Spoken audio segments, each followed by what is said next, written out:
এবার দিদি নাম্বার ওয়ানের পরিচালনার দায়িত্ব পেলেন অভিনেত্রী স্বস্তিকা মুখার্জি। এই নিয়ে কেঁদেও ফেলেছেন রচনা ব্যানার্জি। সবাই জানেন দিদি নাম্বার ওয়ানের প্রাণ ছিল রচনা। রচনাকে বাদ দিয়ে দিদি নাম্বার ওয়ানের কথা ভাবাই যায় না। সেখানে কি এমন ঘটলো যে হঠাৎ রচনাকে বাদ দিয়ে স্বস্তিকাকে দিদি নাম্বার ওয়ানের পরিচালনার দায়িত্ব দেওয়া হলো।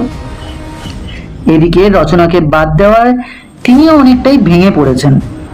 রচনা এই নিয়ে সাংবাদিকের সামনে কথা বলতে গিয়ে কেঁদেও ফেলেছিলেন। রচনা বলেন, আমি নিজেও জানি না নির্বাচন করে আমি কি পাপ করেছি যে আমার কাছ থেকে একে একে সবকিছু কেড়ে নেওয়া হচ্ছে।